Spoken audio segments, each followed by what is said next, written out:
Hello, magandang gabi po. Ako'y umulit po kasi kanina inatake ako ng kalaban. Magaling talaga ang kalaban umatake. Na-stop yung aking live stream. Kaya pasensya niyo na. So ito ngayon, pagpakinggan muna natin. No? At habang nag-ante tayo ng mga audience, ay ayusin muna natin to. Ang ating topic po para sa mga replay ay ako po si Dr. Toto Tirador, Dr. Toto Tirador. At ito po ang ating palatuntunan ay magpapatuloy po tayo tungkol sa mga pangyayari doon sa suspension ni Gwen Garcia sa Cebu. Ito pala ay talagang matindi na talaga ito. So siya po ang klase ng babae na matigas ang ulo, hindi sumusunod sa utos. Yung hindi niya sa pagsunod sa utos ay may pinanggalingan ito. Kasi minsan, noong 2018, ay pinarusahan na siya ng ombudsman na matanggal sa serbisyo, dismissed from the service, sa kadahilanan na siya po ay involved sa pagbili sa 98 million or 100 million mahigit ng isang lupa na nasa ilalim ng tubig. Pagkatapos, pinarusahan siya ni Ombudswoman Conchita Carpio Morales. Pagkatapos, ang ginawa niya talagang matigas. Hindi niya sinunod, congressman siya noon. Hindi niya sinunod. Talagang binaterya niya, ginamitan niya ng lakas at na sumunod sa kanya yung speaker sa panahon na si Pantaleon Alvarez at hindi in-implement ang desisyon ng ombudsman na tanggalin siya sa trabaho. So kasunod doon na tumakbo siyang gobernador ay nanalo. Kaya ang ginawa ng Supreme Court, dahil nanalo ka, mag-apply ngayon yung tinatawag na Aguinaldo Doctrine na kung saan kung nanalo ka, ang lahat ng dismissal order sa iyo ay baliwala. So yun po ang nangyari kay Gwen Garcia. Ngayon, dahil matigas siya, naipadalo niya minsan, natalo niya si Ombudswoman Conchita Carpio Morales sa pagpatanggal sana sa kanya sa Banilad Estates na kung saan bumili siya para sa probinsya ng Cebu ng lupa na nasa ilalim ng tubig ay natalo niyang ombudsman sapagkat nanalo siya sa paggobernador. Ulitin ko lang, kung mananalo ka sa eleksyon, lahat ng kaso mo sa ombudsman ay tabla. Ganon po nangyari sa kanya. This time, inulit naman niya. Sa tingin niya, talagang kayang-kaya niya mananalo. Ang sabi naman, kasi ang kaso niya sa ngayon ay inutusan siya ng ombudsman na masuspindi siya ng 6 na buwan. Ang kasalanan niya ay dahil po sa nagbigay siya ng permit sa isang quarry operator.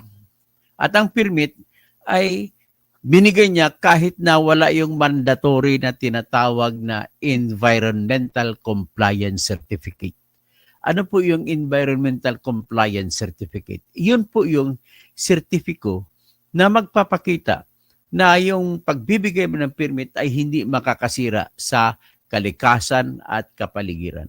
Ano ba yung quarry permit na yan? Ito po ay para sa isang ilog, malaking ilog sa Cebu, na kung saan ang mga buhangin dyan tsaka mga graba ay pinapakwari at ayon sa batas, ang may sulong kapangyarihan sa pagbibigay po ng permit sa mga quarry sa bundok man o sa ilog ay nalalagay po sa kamay ng probinsya. At dahil sa kamay ng probinsya, ang gobernador ang siyang magpapatupad sa pagbibigay ng permit. Sa kasong ito, ay binigyan niya ng permit yung isang kontraktor at nagreklamo ang ibang kontraktor. Bakit isang kontraktor lang binigyan ng permit sa pagkukwari?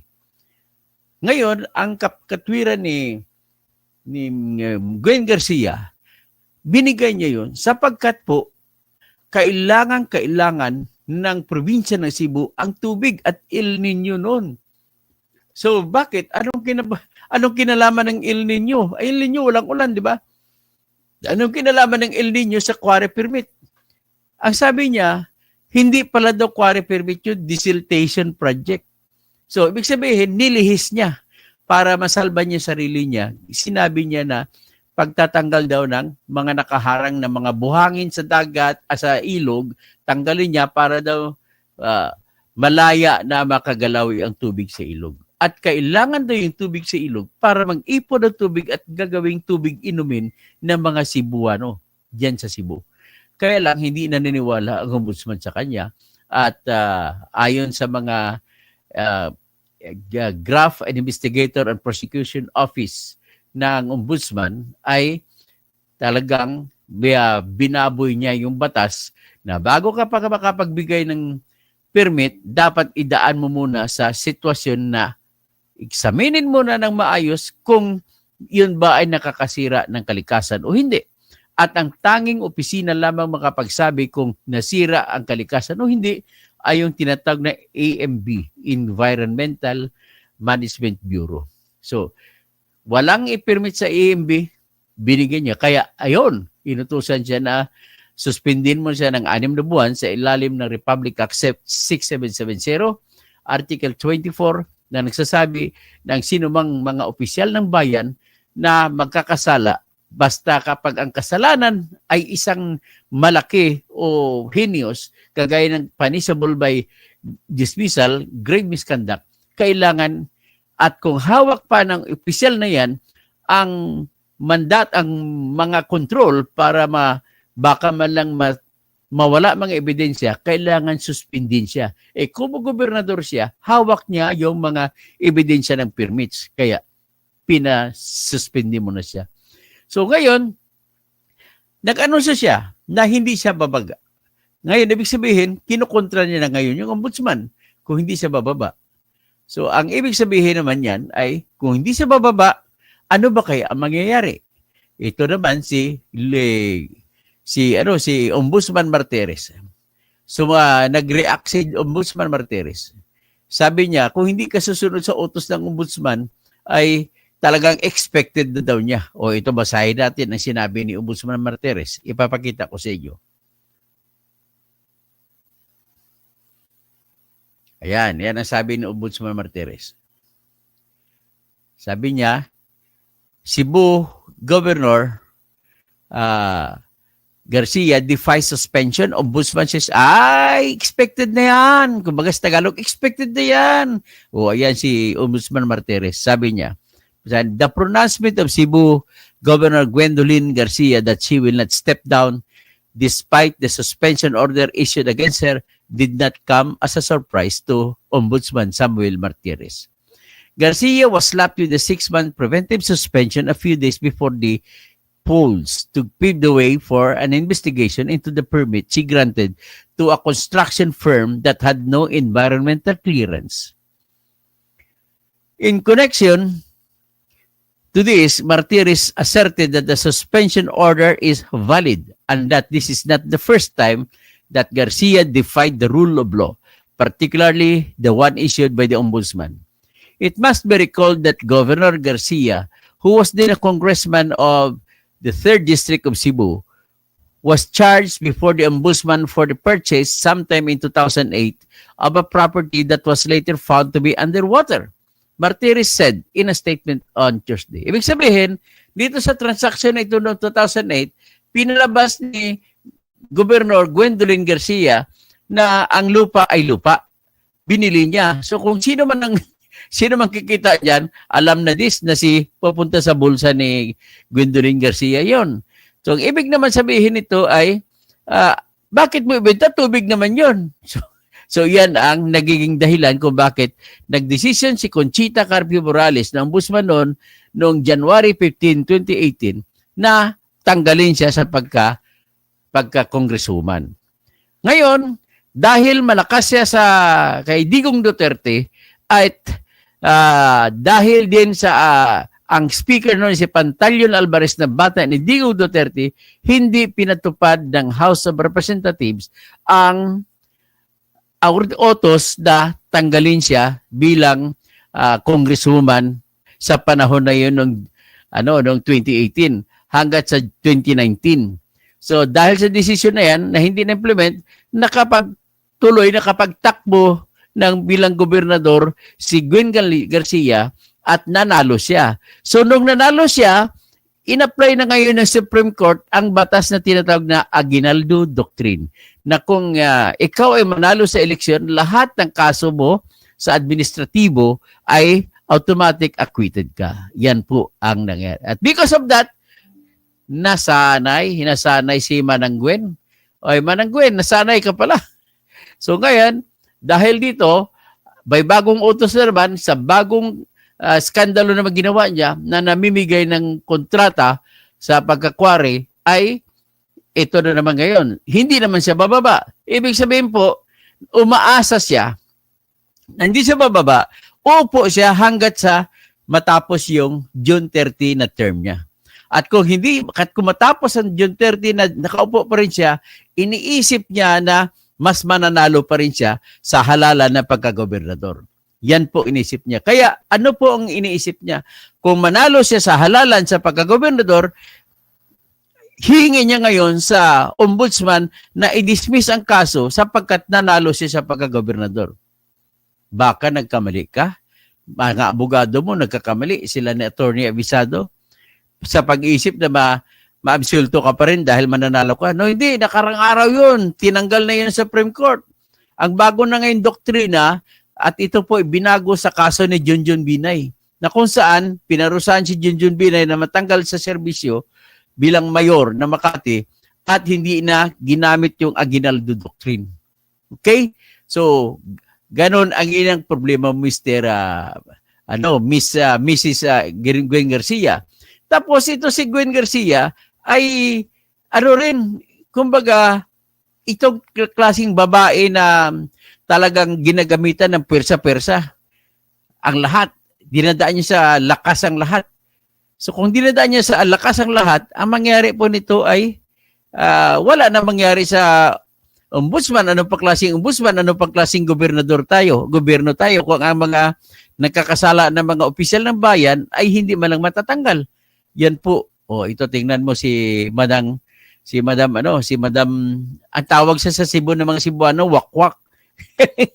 Si Governor Wakwak, natawag sa kanya, pero without discrimination naman sa kanya, tawag lang naman Cebuano yan. Ini-echo ko lang, pero hindi naman ako maniwala na wakwak si Mananguen.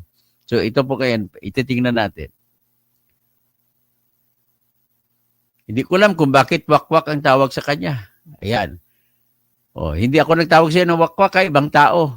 Kaya wag mo akong kasuhan. Pagkatapos, napakatindi nito. Balat sibuyas ito. At bakit balat sibuyas? Akalain mo ba naman ng mga vlogger kinasuhan ng libel? Yun si Dean Chase na vlogger sa Amerika. Kinasuhan niya ng libel, cyber libel. Ito pa, tignan natin. Ito po yun ang kaso niyang libel. Feeling niya na siya ay walang karapatan walang karapatan mga tao na magkikriticize sa kanya o magpupuna sa kanya. Okay, sabi the camp of Governor Gwendolyn Garcia has filed no less than 10 counts of cyber libel against two netizens for accusing her and some of her family members of being corrupt, extortionist, and abusive. So, sabi nila, corrupt ka daw, extortionist, saka abusive. Sila nang sabi yun, di ako Garcia's legal counsel announced on Monday, April 10, that cyber libel complaints were lodged against Michael Cano, username Dean Chase, and Efren Omayan, Dong Efren, for allegedly spreading false claims about her and her family. The cases were filed before the National Bureau of Investigation in Central Visayas, according to Attorney Alex Abisado, the lead counsel of Garcia. Itong mga attacks na ito against Gwendolyn Garcia are personal attacks, sabi ni Abisado. So, ganun po siya katindi. Tapos, ito pa, that makes it complete, na kayo ba kasi Cebuano, huwag nyo na po iboto si Gwendolyn Garcia kasi ito pala utang, corrupt talaga siya na numero 1. Bakit ito? Biro mo, utangan mo yung bangko, tapos hindi mo babayaran ang utang mo. Anong klase yon? Di ibig sabihin po, kayo ay corrupt. Ito, tingnan mo, inutusan siya ng Supreme Court na magbayad ng 39 million sa bangko na Hong Kong Shanghai Bank. Pero mo, umutang siya dyan. Ang kwento dyan is umutang siya para pambili ng barko. O ngayon, nabili ng barko, gamit ang pera ng Hong Kong Shanghai Bank, $700,000, ay hindi na siya magbabayad. Anong klase itong babaeng ito? Oh. Sabi ng Supreme Court, ay sundin niya yung utos ng Makati Regional Trial Court na magbayad siya. So ngayon, pinapabayad na siya sa alias rate of execution at kinukontra nila. So, ang itong desisyon na to ay na-desisyonan ni Justice Antonio Co. Jr. noong December 4, 2023, pero ngayon lang inilabas sa publiko. In it, the Supreme Court ordered the Makati Regional Trial Court to enforce its 2012 resolution requiring Garcia to pay $700,000 in damages lang, including a 12% legal interest from July 17, 2000 and 404,560 pesos in legal costs. They also called Garcia for her alleged dilatory petitions, causing the 5-year effectivity period of the 2018 alias rate of execution to lapse. So, matindi, mga abogado niya ay gumagawa po ng tinatawag na mga dirty tactics sa pag-aabogado. So, iyan po ang nangyari kay Gwen Garcia. So, ladies and gentlemen, mga Cebuano, nakikiusap ako sa inyo, para sa inyo na naman ito, huwag nyo na iboto ito si Gwen Garcia, wala ito. Ano lang ito, ang tawag dito, budol lang ito. Sasabihin sa inyo na ayusin kayo, huwag kayo bangulo. Kaya ito po, siya ay mahilig makapaghanap ng ng diskarte. Nakadiskarte ni si Bongbong Marcos, sinabihan ngayon tuloy ni Bongbong Marcos na hindi ipapatupad yung desisyon. Kaya sinabi pa ni Bongbong Marcos na hindi daw narespeto ang due process ng hindi narespeto ng ombudsman ng due process ng sinuspindi ito. Ano ba ka naman? Ibig sabihin ng ombudsman ay walang kwenta, hindi na marunong sumunod sa due process. Bakit nung tinapon mo si Duterte sa The Hague, ay wala namang due process, hindi mo dinaan sa korte bago mo ipadala sa Netherlands. Nung klase ito si BBM talaga. Dahil di po dito, marami po mga comments sa akin na nagsasabi na talagang panahon na po, iiyak na talaga, babagsak na si Gwen Garcia at lahat po ng mga kandidato ni Bongbong Marcos doon sa Cebu ay babagsak daw. Hindi walang mananalo na alyansa naman sa Cebu doon. Ganun po ang sinasabi nila. So hanggang dyan na lang at maraming salamat po. So shout out na lang kay Ramil Vergara, Dr. Kausing, headline po ngayon, money laundering ng Marcos. Paki-discuss po. O sige, hanapin ko yan. Pakibigay nga ang link ko. Meron ka Ramil Vergara. Kasi sunod, mag-live ako kagad. Balik kayo after 15 minutes. Danilo Basilio, Sir Toto, pwede pong ihain ng sa Supreme Court ang na ipatigil na ang batas na pag nanalo ang isang tao sa eleksyon ay mawawala ang kaso. Wala, tapos na po yun. Huwag kayo na mag-alala, Danilo Basilio. Kasi sinabi ko kanina, sa kaso ni Junjun Binay, ay binaliktad na ng Supreme Court, tinanggal na po yung tinatawag na Aguinaldo Doctrine. Mary Jane Andrade, new subscriber watching from Japan. Ay, magandang konbanwa, Mary Jane. Salamat. Bernard Magtibay, sana matapik nyo rin po yung kinaso kay General Torre sa Makati. O sige, tatapik ko. Unahin ko muna yung kay General Torre, pagkatapos yung Marcos na pinalabas. Okay, money laundering kay Marcos. Sige, mag-research muna ako. So, tapos, sino pa? Si Mary Jane Andrade. Konbanwa po, kuya. O sige. Tapos, sino pa? Si Pyra. It was Duterte who spoiled her. Pero tinraidor na rin si Duterte. Tapos, si BBM na naman, gagamitin niya ngayon. So, talagang wala ka magagawa dito. Pula-puti itong si Gwen Garcia. Watching from Naruto, Takushima, Japan. Si Mary Jane, konbanwa ulit. Bernard Magtibay. Sino pa? Okay? Hanggang dyan lang muna tayo at maraming salamat po. In 15 minutes, balik po kayo at mag-usap tayo tungkol kay General Torre.